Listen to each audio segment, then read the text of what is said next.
Television has become an intrinsic part of our daily lives. Every day, millions gather to watch their favourite programmes ranging from the latest documentaries, comedy, sport, drama, all the way down to the news. The news informs us about the world around us, thousands of miles away from home. But what about the issues on our doorstep? Are we less informed? Or is it slowly being pushed out of the schedule?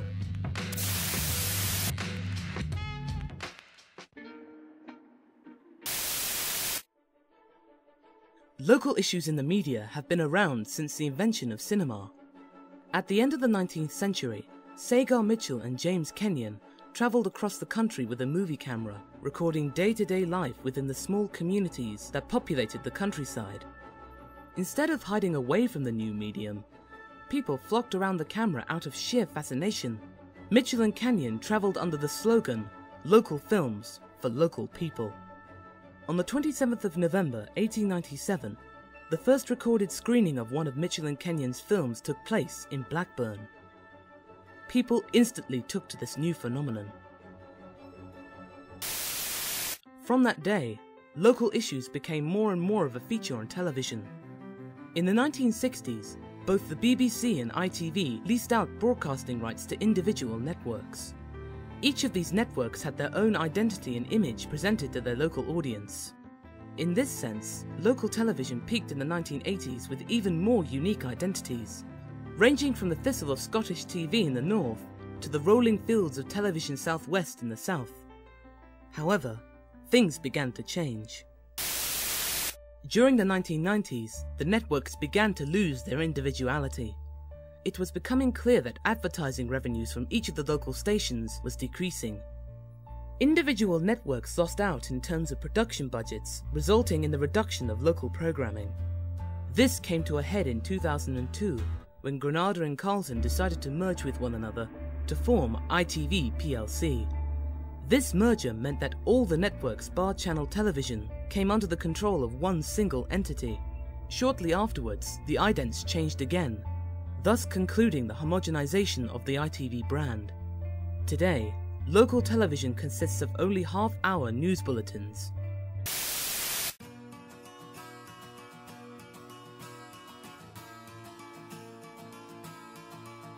On a short boat trip from the mainland, there is a small network that wishes to buck the trend. Solent TV, situated in Newport on the Isle of Wight, broadcasts to the people of the island with their own brand of programming. Solent TV is the first wholly independent local channel in the UK. Solent TV's director, Simon Clark, explains about the people behind this unique project. Solent TV was created early 2002 when Island volunteers saw that the TV12 licence was coming up for an end and thought that they could do a better job. I think it's proved that they've done a better job. And it was Linda Rovnick and Phil Truckle, Paul Topping and myself came up with what Solent TV should be, following the Island Volunteers Group guidelines of how a community business should be within the community. Unlike the thousands of employees that the major networks hire, Solent TV is a very concentrated network, run by a very small but dedicated team. We have 10 people employed here full-time. It's actually more than that because we have the fantastic support from broadcast networks, and I would say that that adds it certainly by another 2 that are always here, 3, 4, because their back office support is fantastic as well. On the 15th of January 2007, Solent TV acquired the rights to broadcast on Sky Digital. Simon continues to emphasise the reasoning behind the switch from terrestrial to digital in rather blunt terms.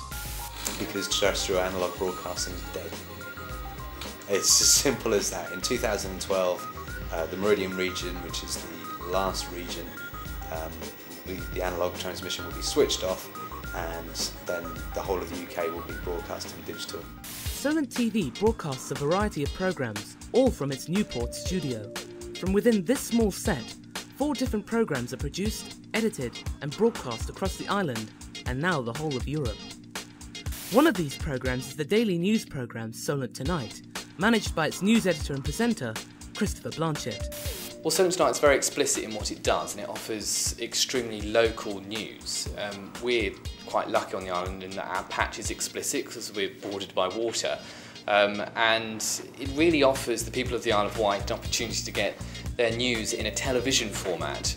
And we explicitly only do the Isle of Wight, so they can tune in and know everything, all the stories will be about the Isle of Wight and it will matter to them. Despite the relatively small area of the Isle of Wight, there is plenty of news to be had. Well, every programme starts in the morning where we have a news meeting where I bring all the team together and we decide on the news stories of the day. We have a brainstorming session, if you like, and decide where we want to go with the programme, what particular stories are happening today, if there's anything national that we want to bring down to a local level. We then decide on the treatments for those stories, whether we want to do a fully fledged sort of package on it or if it's just an oeuvre with pictures. In 2006, ITV attempted to regain a more local feel to its content by introducing the online service ITV Local. From there, visitors could choose what local programming they wished to watch, when they wanted to watch it. In theory, this gives the user more control of their local news and current affairs. However, Simon Clark spots an important flaw within ITV's thinking, which makes Solent TV stand out in comparison. Meridian isn't local, Meridian is regional. Solent TV is local. Now, local was defined by Ofcom. I don't know whether they still stick to this or whether they're kind of rejigging it now. But local was kind of 25-mile radius. Regional, Meridian, that's not local at all. One of the big things, particularly with the Isle of Wight, is that a lot of people said that on the coverage on Meridian or on South of the Isle of Wight was minimal. Well, I find it funny that you call it local because to me they're not local. They are, you know, the BBC South region is massive in comparison to us. It's a huge area of the country. It's much more of a regional network, and that's where we differ basically. Although they're a great programme, it's a magazine format and it's very watchable. In terms of what's relevant to you and relevant to the viewer, an Isle of Wight viewer might only have 2 stories a week that come from the Isle of Wight on either of those programmes. A key contributor to Solent TV's digital switchover is the company Broadcast Networks. Broadcast Networks, situated just outside Winchester, offers services regarding digital solutions to companies and organisations around the world. Broadcast Networks' relationship with Solent TV ranges from offering the latest in digital equipment to on-hand technical support.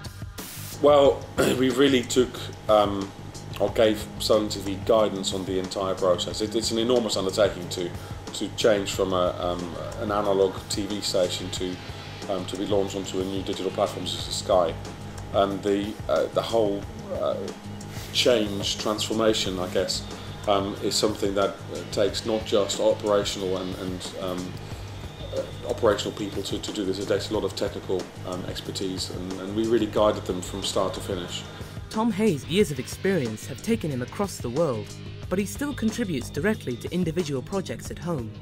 I have spent a lot of time with the guys at Solent TV, mainly because they have very little technical expertise on board. So the system that we've built is a system that's got to work 24/7 all the time.